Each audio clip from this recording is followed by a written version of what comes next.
Friends, welcome to your channel make physics easier by Mayur Agarwal. मैं आपका teacher, आपका friend मयूर आपके साथ हूँ आज एक नए टॉपिक के साथ, potential difference and resistance. I have discussed these topics in my electricity part 1 video, but today I will explain you these topics according to the level of class 9th and in a little different manner। थोड़ा सा अलग तरीके से आज हम इस topic को पढ़ेंगे, तो लास्ट तक वीडियो को देखिएगा, then only you will understand about the potential difference and resistance। So without any delay, let's start today's video। So first of all, we are going to understand flow of charges। मैं आपको सबसे पहले flow of charges के बारे में कुछ cases समझाना चाहता हूं। सपोज हमारे पास ये दो ऑब्जेक्ट्स हैं, जिसमें से ये ऑब्जेक्ट पूरी तरह से पॉजिटिवली चार्ज्ड है। This is a positively charged object, और ये ऑब्जेक्ट जो है वो है अनचार्ज्ड। आपको अच्छे से मालूम होना चाहिए, अगर कोई ऑब्जेक्ट अनचार्ज्ड है, इसका मतलब क्या है? Number of protons and number of electrons in that object are equal. और अगर कोई ऑब्जेक्ट पॉजिटिवली चार्ज्ड है, इसका मतलब है उसमें नंबर ऑफ प्रोटॉन्स जो है वो नंबर ऑफ इलेक्ट्रॉन से ज्यादा है। तो अगर इन दोनों ऑब्जेक्ट्स को किसी वायर की हेल्प से कनेक्ट करोगे आप, then the electrons will flow from uncharged object to positively charged object, because इसमें इलेक्ट्रॉन्स ज्यादा है। ये ऑब्जेक्ट तो पॉजिटिवली चार्ज है, इसका मतलब यहां अगर कंपेयर किया जाए प्रोटॉन्स और इलेक्ट्रॉन्स का, तो इसमें इलेक्ट्रॉन्स कम है, और यहां प्रोटॉन्स और इलेक्ट्रॉन्स क्या होंगे? इक्वल होंगे, क्योंकि ये अनचार्ज्ड ऑब्जेक्ट है। इसलिए जो डायरेक्शन ऑफ इलेक्ट्रॉन्स होगी वो इस तरफ होगी। डायरेक्शन ऑफ इलेक्ट्रॉन्स जो होगी वो अनचार्ज्ड ऑब्जेक्ट से पॉजिटिवली चार्ज्ड ऑब्जेक्ट की तरफ होगी। कब तक ये प्रोसीजर चलता रहेगा? जब तक कि ये इन दोनों में जो कॉम्पोजिशन है इलेक्ट्रॉन्स का वो आपस में इक्वल नहीं हो जाता। मतलब इसके जो पॉजिटिवली चार्ज जितने एक्सेस में हैं, जब तक वो इक्वल नहीं हो जाते। सेकेंड केस की एक हम बात कर लेते हैं। ऐसा ही एक दूसरा केस हमारे पास है। सपोज अगर ये हमने ले लिया होता एक negatively charged object, this is a negatively charged object, और इसे ज्वाइन कराया जाता किसी अनचार्ज्ड ऑब्जेक्ट से, और अब अगर हम इन्हें किसी मेटल वायर से कनेक्ट करें, देन अब जो इलेक्ट्रॉन्स मूव होंगे वो किस तरफ होंगे? वो निगेटिवली चार्ज से अनचार्ज वाले ऑब्जेक्ट की तरफ जाएंगे।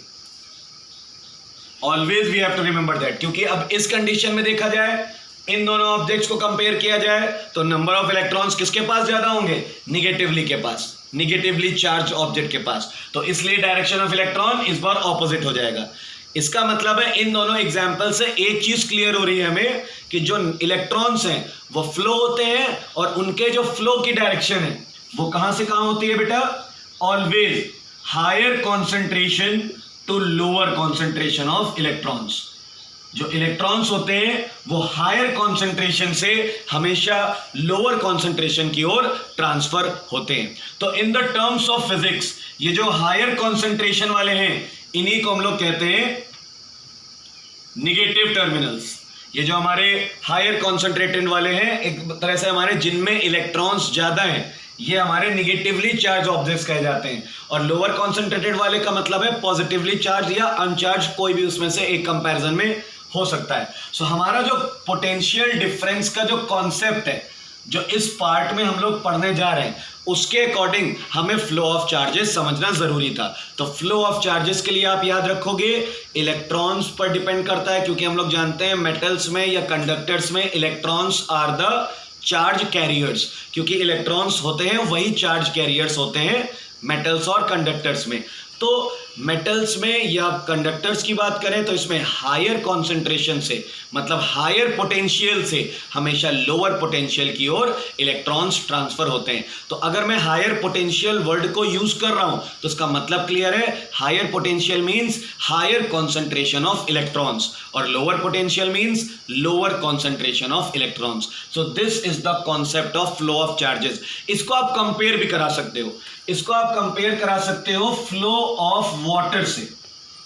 जिस तरह वाटर की भी प्रॉपर्टी होती है हमेशा हायर लेवल से लोअर लेवल की ओर जाने की, हमेशा आपके वाटर जो होता है उसकी प्रॉपर्टी क्या होती है, जहां पे लेवल हाई है वहां से लो लेवल की ओर ट्रांसफर होगा। जैसे इसके लिए भी एक डायग्राम मैं आपको बता देता हूं, तो इससे आप कंपेयर करोगे तो आपके लिए समझना ज्यादा आसान रहेगा। अगर मैंने दो ट्यूब्स इस तरह से कनेक्ट किए हुए हैं,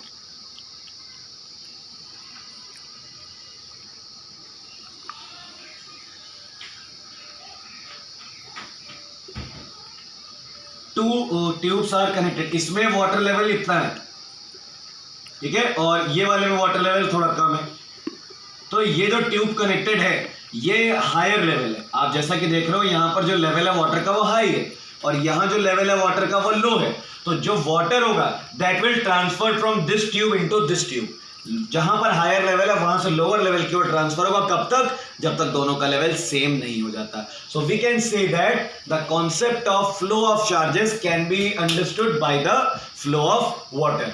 सेम वे अगर हम इसको कंपेयर करा रहे फ्लो ऑफ हीट से, आप अच्छे से जानते हो अगर आप एनवायरनमेंट में कोई हॉट चीज का मतलब होता है जैसे कि एक गर्म चाय का कप जिसमें चाय भरी हुई है, बहुत गर्म है, तो चाय थोड़ी देर में अगर रूम टेम्परेचर पे रख दो तो क्या हो जाएगी? ठंडी हो जाएगी। और अगर उसी में कोई कोल्ड ड्रिंक की अगर हम बात करें, ग्लास में कोल्ड ड्रिंक लाकर आप रखोगे तो कोल्ड ड्रिंक क्या हो जाएगी? गर्म हो जाएगी। इन दोनों केसेस में डिफरेंस क्यों है? क्योंकि अगर हम बात करें चाय की, the initial temperature of tea is very high than the initial temperature of the room, that is why the heat energy is passing from tea to the surroundings, क्योंकि टी हायर टेम्परेचर है और surroundings lower temperature है। But if we are going to discuss the example of cold drink, then the initial temperature of the cold drink is less than the initial temperature of the surroundings, so surroundings will give heat energy to the cold drink and it will become hot.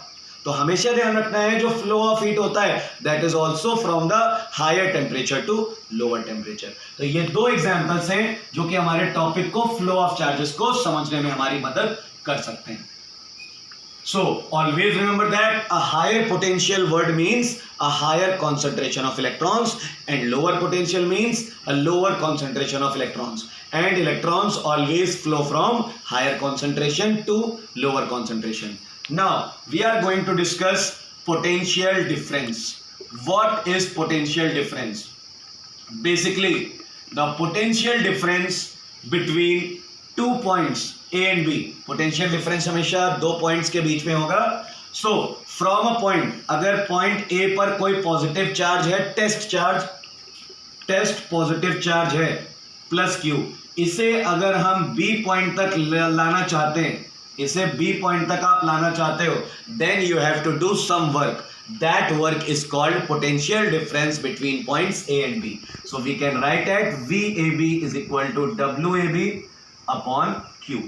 AB word इसलिए हमने लगाया है क्योंकि हम AB points की बात कर रहे हैं. सिंपली पोटेंशियल डिफरेंस का फॉर्मूला बन जाता है W upon Q. The work done to move a unit positive test charge from one point to the other is called the potential difference between these 2 points. And I would like to tell you, for the flow of electric current के flow होने के लिए potential difference होना बहुत जरूरी है, compulsory है. If there is no potential difference, then no current will be flown in that conductor. ठीक है? So this is the potential difference. अगर यहां से हम इसकी यूनिट की बात करें, यूनिट इसकी क्या आ जाएगी? वर्क की यूनिट होती है, आप जानते हो, जूल, और चार्ज की यूनिट होती है कूलम.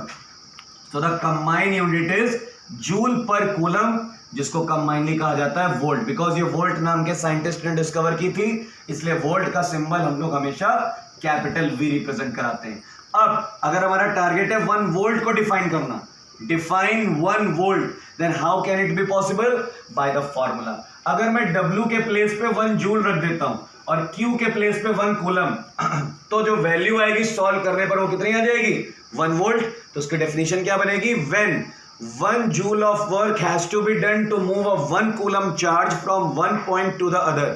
अगर एक पॉइंट से दूसरे पॉइंट तक 1 कूलम का चार्ज ले जाने में 1 जूल का वर्क करना पड़ रहा है, तो हम कह सकते हैं उन दोनों पॉइंट्स के बीच का पोटेंशियल डिफरेंस 1 वोल्ट होगा.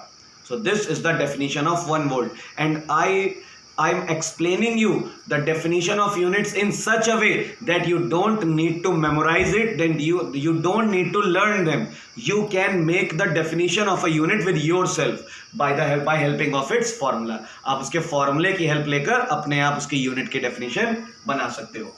So this is the complete information about potential difference. जैसा कि मैं लास्ट वीडियो में आपको बता चुका हूं, it is measured by a device which is called voltmeter. It is always connected in parallel. ये सारी बातें मैं आपसे पिछले वीडियो में डिस्कस कर चुका हूं. यहां पर मेरा डिस्कशन करने का टारगेट था डेफिनेशन, उसका कॉन्सेप्ट और उसके यूनिट. वो सारी चीजें मैंने आपको डिस्कस कर दी हैं. Now we are going to discuss the topic resistance. Resistance को डिस्कस करने के लिए पहले हमें एक बार फ्लो ऑफ इलेक्ट्रॉन्स को डायग्रामेटिकली समझना होगा. देखिए, सपोज ये एक मेटल प्लेट है. इस मेटल प्लेट को आप कनेक्ट करा रहे हो एक बैटरी से. यहां पर हम लोगों ने की लगाई हुई है for the path of electric current. Electric current के पाथ को स्विच ऑन या ऑफ करने के लिए. अभी अगर जब तक ये ऑफ रहेगी तब तक जो भी इलेक्ट्रॉन्स हैं they randomly move here and there. सारे इलेक्ट्रॉन्स जो होंगे वो इधर और उधर, सारे पार्टिकल्स इधर और उधर मूव कर रहे होंगे. Okay, but they have not any specified any particular direction. जैसे ही यहां पर हम की ऑन करेंगे, ये टर्मिनल है पॉजिटिव, ये निगेटिव, तो जो प्लेट है उसका ये टर्मिनल पॉजिटिव बन जाएगा, ये टर्मिनल निगेटिव बन जाएगा. अब जो भी इलेक्ट्रॉन्स अंदर है मेटल प्लेट के, because electron will contain negative charge, so all the electrons are attracted by the positive terminal and repulses by the negative terminal. तो जितने भी इलेक्ट्रॉन्स हैं सभी को एक पर्टिकुलर डायरेक्शन मिल जाएगी. all the electrons move in a particular direction. But अभी जैसे कि हमने बात की, जब इन इलेक्ट्रॉन्स को एक पर्टिकुलर डायरेक्शन मिल जाएगी, ये पॉजिटिव टर्मिनल की तरफ जाने लगेंगे, then what will happen? Then they have to be make collisions. उनके collisions होंगे काफी सारे, क्योंकि रेसिस्टेंस वर्ड का जो ओरिजिन है वो इसी वर्ड से आ रहा है. collisions between themselves and collisions between the positive particles also, positive charge particles. collisions की वजह से ये जो इलेक्ट्रॉन है ये बल्क में ना ट्रांसफर होकर, ये एक साथ ट्रांसफर नहीं होंगे, they will drift. ड्रिफ्ट का मतलब होता है खिसक कर चलना. जब कोई ऑब्जेक्ट अपनी एनर्जी लूज कर करके, जैसे आप जमीन पर रगड़ते हुए चीज जा रहे हो, या जैसे कार ब्रेक लगाने के बाद थोड़ी देर के लिए स्किड हो जाती है, तो उसको ड्रिफ्टिंग कहते हैं. तो यहां पर जो इलेक्ट्रॉन्स हैं ये एक साथ बल्क में ना जाकर ड्रिफ्ट करते हुए पॉजिटिव टर्मिनल तक पहुंच पाते हैं. इसका मतलब है काफी इनकी एनर्जी वेस्ट हो गई होती है. This property is called resistance. So basically resistance is a property of every conductor due to which the conductor opposes the flow of electrons. Electrons की मोशन को, इलेक्ट्रॉन्स के फ्लो को जो प्रॉपर्टी अपोज करती है उसका नाम होता है रेसिस्टेंस. और स्पेशली यहां पर हम कहेंगे इलेक्ट्रिक रेसिस्टेंस. ये डिपेंड करता है ऑब्जेक्ट पर, ऑब्जेक्ट की मटेरियल पर. जैसे कॉपर का रेसिस्टेंस कंपेयर्ड अगर हम करें एल्यूमिनियम के रेसिस्टेंस से थोड़ा सा ज़्यादा होगा, और अगर कॉपर का रेसिस्टेंस कंपेयर किया जाए प्लास्टिक के रेसिस्टेंस से तो कॉपर का रेसिस्टेंस बहुत कम होगा प्लास्टिक के रेसिस्टेंस के कंपैरिजन में. तो इसका मतलब क्लियर है, जिस मटेरियल का रेसिस्टेंस जितना ज़्यादा वहाँ पर करंट उतना ही कम फ्लो होगा, और जिस मटेरियल का रेसिस्टेंस जितना कम होगा, रेसिस्टेंस जितना लो वैल्यू का होगा, वहाँ पर करंट उतना ही ज़्यादा फ्लो होगा. So we can say that resistance is just an obstruction for the flow of current. Okay, so this is the concept of in the production of resistance ki resistance aaya kahan se. Now we are going to discuss Ohm's law. What is Ohm's law? Because it is the name of a scientist. Ohm's law के according हम कह सकते हैं the current is directly proportional to the potential difference. किसी भी conductor में जो current flow हो रहा है वो डिपेंड करेगा उस कंडक्टर पर लगाए गए पोटेंशियल डिफरेंस पर. Current flowing in the conductor is always directly proportional to the potential difference applied across its ends. So we can write it as also, अगर हम इसको हटाते हैं तो यहाँ पर एक कॉन्स्टेंट यूज होता है where R is called as resistance. जहां पर ये जो आर कॉन्स्टेंट यूज हुआ है इसको कहते हैं आप रेसिस्टेंस. और याद रखिएगा ओम्स लॉ की एक condition, temperature should be constant. ये सिर्फ उन जगहों पर अप्लाई हो सकता है ओम्स लॉ जहां पर टेम्परेचर कांस्टेंट रहे। अगर करंट की वैल्यू बहुत ज्यादा है तो टेम्परेचर ऑब्वियसली बढ़ जाता है because of the heating effect of current, तो उन जगहों पर ओम्स लॉ वेरीफाई नहीं हो पाता है। ओम्स लॉ के वेरिफिकेशन के लिए this condition is compulsory, temperature should be constant. R is the resistance, R के रेसिस्टेंस के बारे में हमने बेसिक डेफिनेशन पढ़ ली। अब यहां पर जो डेफिनेशन बनेगी वो आर की बनेगी पोटेंशियल डिफरेंस और आई के टर्म्स में। जैसा कि आप फॉर्मूला देख रहे हो, the ratio of potential difference and electric current is also called the resistance. इस रिलेशन से भी आपको दिख रहा होगा रेसिस्टेंस और करंट का इनवर्सली रिलेशन, कि रेसिस्टेंस अगर ज्यादा होगा तो करंट कम, रेसिस्टेंस कम तो करंट ज्यादा।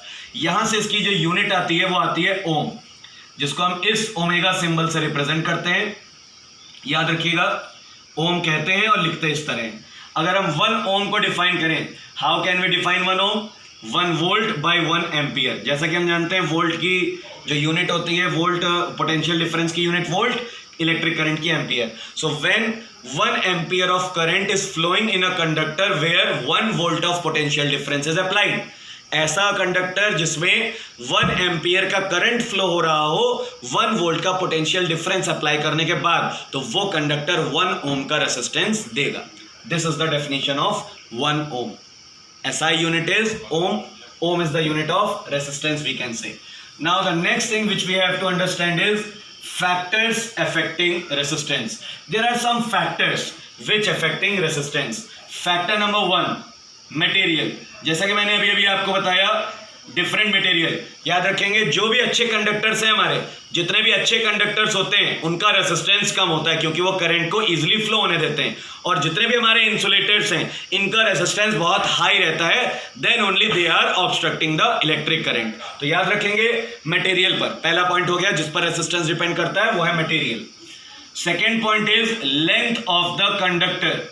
लेंथ के साथ इसका जो रिलेशन होता है दैट इज डायरेक्टली प्रोपोर्शनल। आप इसको कैसे समझ सकते हो? आप इसको इस तरह समझ सकते हो, अगर वायर की लेंथ कम है तो जो इलेक्ट्रॉन है उसको एक टर्मिनल से दूसरे टर्मिनल तक जाने के लिए जो नंबर ऑफ कॉलिजन्स हैं वो कम सफर करने पड़ेंगे, और अगर वायर की लेंथ बढ़ा दी गई तो जो नंबर ऑफ कॉलिजन्स हैं वो भी और ज्यादा बढ़ जाएंगे। वायर को इलेक्ट्रॉन्स को और ज्यादा टकराना पड़ेगा पॉजिटिव आयंस और इलेक्ट्रॉन से, तो जिस वजह से कॉलिजन बढ़े तो वहां पे रेसिस्टेंस भी बढ़ जाएगा। लेंथ के टॉपिक को हम इस तरह समझ सकते हैं। Third one is area of cross section. Cross section word का बेसिकली मतलब यहां पर है थिकनेस से, कि वायर कितना थिक है, और इसके साथ जो रिलेशन होता है दैट इज इनवर्सली। मतलब अगर एक थिक वायर है तो उसका रेसिस्टेंस कम होगा, और अगर वायर थिन है तो उसका रेसिस्टेंस ज्यादा होगा, इनवर्सली प्रोपोर्शनल है। और फोर्थ फैक्टर है हमारे पास टेम्परेचर। टेम्परेचर के साथ भी जो रिलेशन होता है वो डायरेक्टली होता है, क्योंकि आप अच्छे से जानते हो टेम्परेचर किसी भी मटेरियल का जितना ज्यादा बढ़ता जाएगा उस मटेरियल के जो पार्टिकल्स हैं वो उतने ही मोशंस अपने बढ़ाते जाएंगे, उनकी एनर्जी बढ़ती जाएगी, और जितने पार्टिकल्स के मोशन बढ़ेंगे उनके कॉलिजन्स भी बढ़ जाएंगे। कॉलिजन्स बढ़ेंगे तो रेसिस्टेंस भी अपने आप बढ़ जाएगा। So we can say that by increasing the temperature the resistance can also be increased.